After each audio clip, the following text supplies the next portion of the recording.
Tu veux faire un clap? Ouais, vas-y. Comme dans Combini, c'est l'invité qui fait le clap. Ah putain, putain, Il a éternué. cet orga.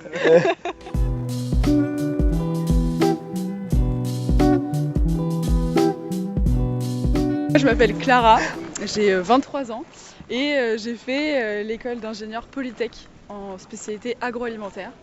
Voilà, j'ai fait une PEP bio à Paris et à la suite de mon école d'ingé, j'ai fait plusieurs stages dans la bière, dans les cookies, dans plein de choses de l'agro finalement. Dans la formation.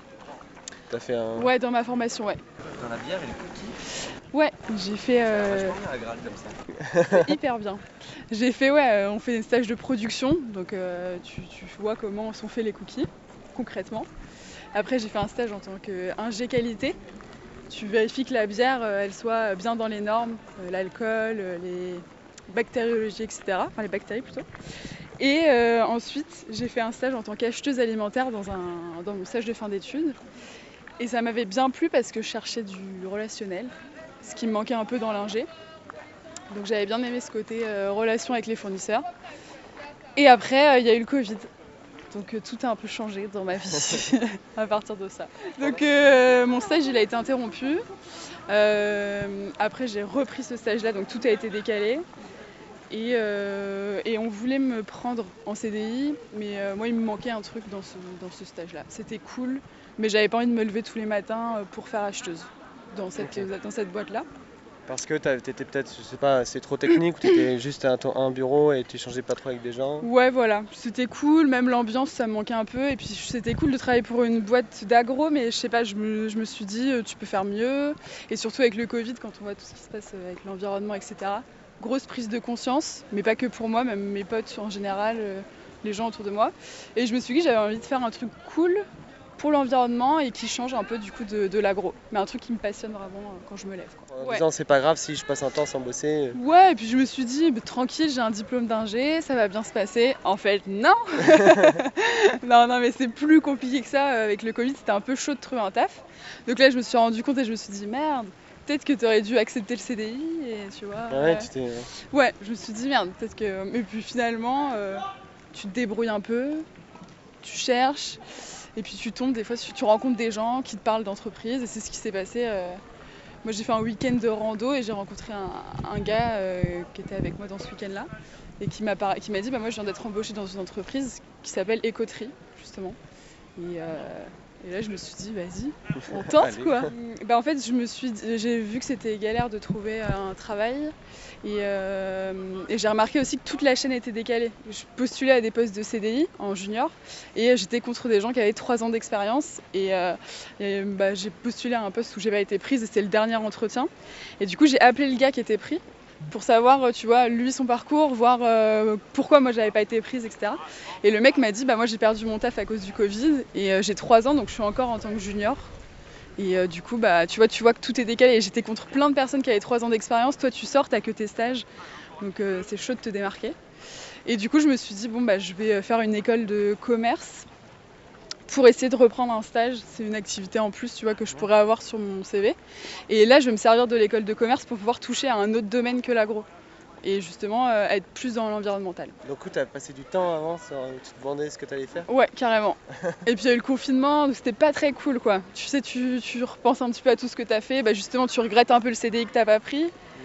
Tu te dis, peut-être que la vie, c'est pas si simple. On peut pas faire... tu vois, vivre comme ça au jour le jour. Puis t'as aussi, en vrai, il y a le côté argent. Moi, je viens pas de Paris, j'avais mon appart et tu vois, t'as tes parents qui te disent, c'est trop cool Clara, fais ce que t'as envie, mais faut que tu rentres à la maison parce que l'appartement, tu vois, on va pas te le payer. Du coup, ouais, t'as des petites questions, tu te demandes si t'as bien fait, mais c'est cool aussi. Enfin, c'est un moment où tu te remets en question, mais tu sais ce que tu veux et tu sais ce que tu veux plus. Et donc voilà. Et donc faut continuer. J'ai fini en août. Mon stage de fin d'études en ingé et j'ai repris mon stage en fin janvier chez Écoterie. Okay. Et du coup c'était vraiment un stage, c'était plus dans le cadre de la formation dont tu avais parlé. C'était dans mon école de commerce. De commerce quand même? Ouais, en donc fait. Tu avais fait des matières? Non, justement, c'est le petit côté, on pourra couper. En fait, c'est une école de commerce où tu peux commencer par le stage. Donc Ok. tu t'inscris à l'école et ils disent vous pouvez commencer par 6 mois de stage, puis 6 mois de formation, ou l'inverse. Et je me suis dit, mais de toute façon, je prends. En fait, j'avais rien à perdre, je voulais juste une autre expérience. Donc je me suis dit, j'avais tout de suite envie de reprendre le monde de l'entreprise. Et pareil, j'étais hyper franche avec mon entreprise. Et du coup, je leur ai dit voilà, que j'avais repris une école de commerce parce que je trouvais pas de travail, que j'avais envie de retrouver un stage qui me convienne. Et voilà. Et donc, ils ont été chauds. Ok. J'ai clairement choisi mon stage au feeling. Il y a une entreprise qui était hyper cool en agro, mais le patron, je ne l'ai pas trop senti. Et il y a Écoterie où j'ai postulé justement. Et j'avais aucune qualification, tout ce qu'on me demandait, j'étais là en mode je n'ai jamais fait. C'est des termes techniques que tu connaissais pas du tout? Ah non, mais oui, Ouais. sylviculture. Moi j'étais là en mode franchement la forêt, je connais, je viens de Chartres, la Beauce et tout, mais ouais, non, je leur ai dit la vérité. Je leur ai dit que j'avais galéré à trouver un travail, que j'avais envie d'un job un petit peu plus. Qui rejoignent mes valeurs. Et voilà, j'ai été hyper transparente avec eux et je pense que ça a plu. Et je leur ai dit de toute façon c'est un stage, je vais me donner à fond. Et puis eux en soi ils n'ont pas grand chose à perdre, tu vois, c'est un stage quoi. Pour recontextualiser, Écoterie du coup c'est une boîte qui reprend des forêts en carence de gestion en France. Et on va demander aux particuliers comme aux entreprises de venir financer ces projets-là en devenant propriétaire d'arbres. En gros c'est une innovation juridique. Nous, on est propriétaire du sol, donc de toutes les forêts qu'on reprend, et on donne la propriété à ceux qui investissent dans ces projets-là. Et on fait aussi des projets de biodiversité. On va restaurer des écosystèmes qui avaient été endommagés, soit par de l'agriculture intensive, soit par le temps, etc. Donc ça, c'est les projets qu'on fait. Et moi, mon poste chez Écoterie, c'est chargé de suivi de partenariat entreprise ou Customer Success. En gros, je travaille avec les chargés de projet qui montent des projets avec nos entreprises. Et moi, je reprends le suivi de ces projets lorsqu'ils sont lancés. Je fais en sorte que tout aille bien, qu'ils soient satisfaits dans le temps et de les fidéliser.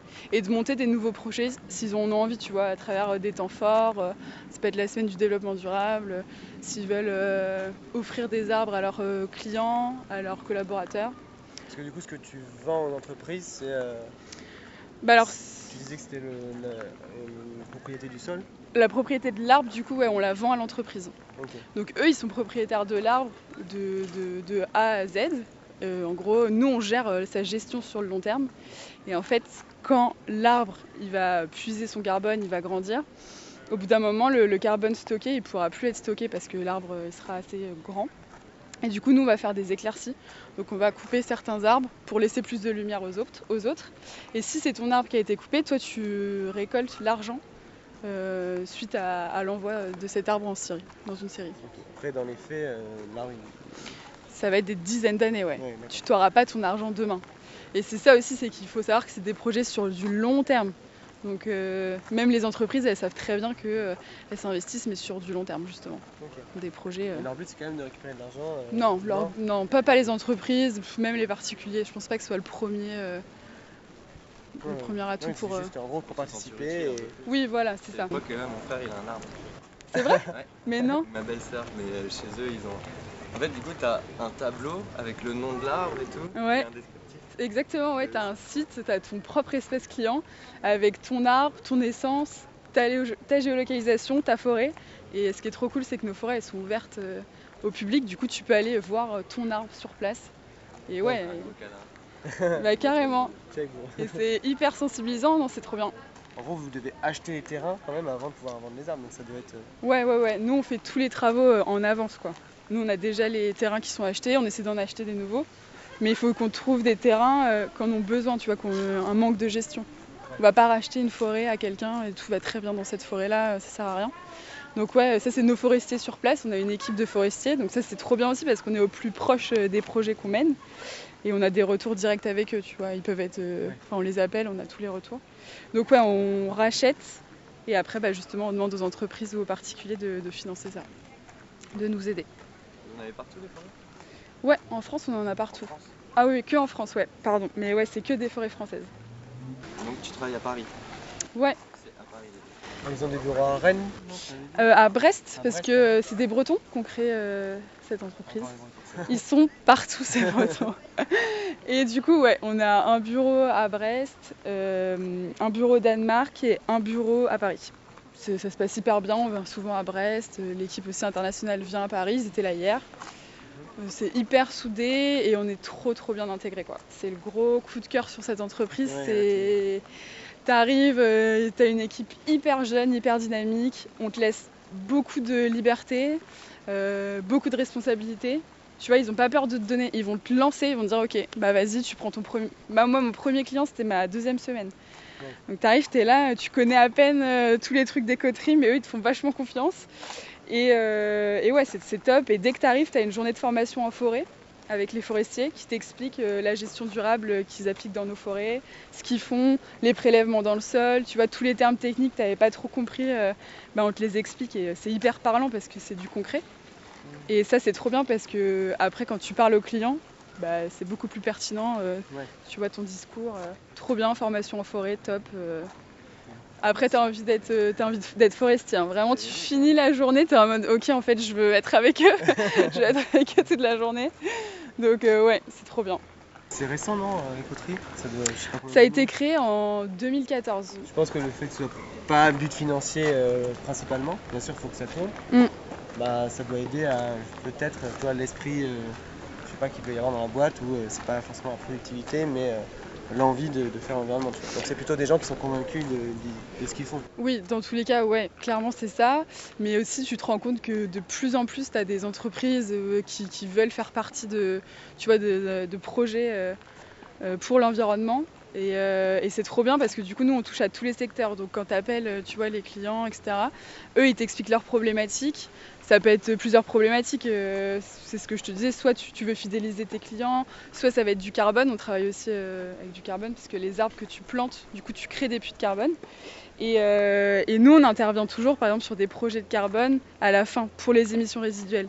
Et c'est ce que je disais, c'est que tu as d'autres de nos concurrents, ça va être planter 10 000 arbres, t'as pas de suivi derrière, ton arbre déjà il va coûter beaucoup moins cher et t'as aucun suivi, tu sais pas où il est planté, tu sais pas si il a survécu une semaine après. Donc tes puits de carbone que t'as créés sont pas forcément là. Et du coup, nous ce qui est bien, c'est que t'as vraiment un suivi et comme je te disais, nos forêts elles sont ouvertes. Et eux, ce qu'on leur dit aussi dans leur démarche, c'est d'abord limiter, enfin réduire. Et après, tu auras forcément des émissions résiduelles si tu es une entreprise. Et là, on intervient, nous, à la fin de la chaîne. Mais jamais, ça ne doit pas devenir un droit à polluer, tu vois, d'investir dans la forêt. Ouais, c'est ce que j'allais dire. En gros, l'entreprise, elle n'achète pas le carbone pour pouvoir le dépenser. Ouais, c'est ça. Enfin, toi, tu as un travail de pédagogie. Ouais, exactement. Tu dois pouvoir leur expliquer que c'est d'abord à eux de faire un effort. Nous, on peut commencer à planter les arbres et tout pour eux, mais eux doivent d'abord réduire et ensuite on intervient. Okay. Tu vois, à la fin de la chaîne. Tu vois, tu as des clients, ils nous appellent, bah, je suis dans la forêt en Bretagne, là, je suis à la Trinité. Tu vois, ils sont là devant leur arbre, trop bien, on est trop contents. Enfin, c'est trop. Ils viennent chez nous et pour nous, pour ça, parce que c'est des projets qui sont chez eux. Tu vois, tu peux trouver une forêt proche de chez toi, c'est en France. Tu peux aller la visiter et tu as tout ton suivi sur ton espace client, comme ta famille. Okay. Donc, ouais, c'est ça qui plaît pas mal. Les particuliers qui achètent des arbres, souvent c'est des cadeaux ou des gens qui font ça pour soutenir ou par des salons, par de la sensibilisation dans des... Ouais, bah il y a vraiment de tout. Tu vas avoir le grand-père qui veut offrir ça à ses petits-enfants. Tu vois, à la naissance, il va offrir ça. Tu vas avoir le gars qui se rend compte qu'il utilise trop sa moto. Et du coup, il se rend compte de son empreinte carbone, etc. Et il a envie, avec son budget, tu vois, de faire un projet du coup avec nous. Tu vas avoir de tout, ça va être des gens qui ont entendu parler, c'est le voisin qui m'a dit que, tu vois, il t'explique tout et tu te rends compte que ça marche vachement aussi par le bouche à oreille, les connaissances, les pubs, même les entreprises, tu vois, tu vas avoir un logo d'écoterie, tu vas chercher, donc il y a de tout, mais vraiment de tout, toutes les personnes, tous les secteurs. C'est ça qui est hyper enrichissant aussi dans nos appels, tu vois, avec nos clients. C'est trop bien, quoi. Le but, c'est pas non plus de planter des arbres pour planter des arbres, tu vois. Ouais. S'il n'y a pas d'arbres, c'est aussi peut-être qu'il y a une raison. En fait, ils font tout un travail en amont qui est faire des carottes dans le sol pour savoir la composition, savoir quelles essences ils peuvent planter, si c'est possible de le faire, parce que ça se trouve c'est pas possible, tu vois. Qu'est-ce que c'est les carottes parce qu'ils n'ont pas compris. Les carottes, c'est pareil, alors tu plantes dans la terre, je sais même plus comment ça s'appelle, mais tu plantes dans la terre, exactement, et tu vois les différentes couches, et ensuite tu analyses le sol et tu vois quelles essences tu peux planter en fonction de l'acidité du sol ou autre. Et du coup, nous aussi, c'est en polyessence, donc plusieurs essences, ce qu'il n'y a pas forcément dans beaucoup de forêts françaises. Et différents âges, pour éviter tout ce qui est coupe rase, tu vois, qui est hyper nocif pour la biodiversité. Tu vois, on est en train de développer. Avant, il n'y avait pas ça. Quand je suis arrivée, il n'y avait pas de pôle com. Ou très très petit. Oui, donc, quand même, c'est en développement, et là, vous êtes combien? Là, c'est un gros développement. Je sais pas, là, on doit être 55, un truc comme ça. Ok. Mais là, tu sens que depuis 6 mois, ça fait que bouger, quoi. Que grandir. Enfin, c'est... Ouais. Okay. C'est top, hein, c'est trop bien. Et il y a beaucoup de jeunes. Et on te donne vachement... chacun est vraiment disponible, tu vois. Si tu as envie de... Même les forestiers, tu as envie de les appeler, tu peux les appeler. Les cofondateurs, c'est pareil, ils étaient là hier. Tu vois, on est très proches, quoi. Donc c'est cool, tu as de l'info rapidement. Et il y a des gens qui viennent un peu partout comme toi, qui ont fait des trucs... Ouais, non, mais écoterie, c'est vraiment... Tu creuses un peu, tu te dis quoi? Le forestier, il était prof dans une école d'ingé. Il y a le responsable qui est en RH, qui était prof de français. Il y a... Enfin, vraiment, c'est... Les entretiens, c'est waouh. Ça se ressent, tu vois, t'es là pour la motivation, s'il y a eu le feeling. Enfin, tout le monde s'entend très très bien, donc là, tu sens que les entretiens sont faits vachement aussi au niveau du feeling. Okay. Et si t'as envie de donner, tu te donnes et ils te font confiance, quoi. Ouais. Donc, du coup, t'es contente, t'as trouvé la voie, même si c'est pas... Ouais, carrément. Ouais, non, j'ai appris trop de trucs. Et puis surtout, l'ambiance. Pareil, là, je sais que si j'ai un nouveau travail, si je suis pas chez Écoterie demain, l'ambiance d'une entreprise, mais je pense que pour moi c'est central, quoi. Si tu te lèves tous les matins et que t'as pas envie de voir tes collègues et que c'est horrible, quoi. Au final, t'es bien content d'avoir attendu 6 mois Exactement, et j'ai appris plein de choses et en fait je me dis il fallait peut-être que ça arrive, tu vois, cette petite remise en question. Le Covid, je sais pas si à couper ça aussi. Non mais les forestiers vraiment c'est des mecs qui sont trop passionnés, t'as trop envie de faire ça, quoi. Tu le dis. Je te jure, tu fais ta journée, t'es là en mode mais en fait c'est ça que je dois faire. Parce qu'après tu vas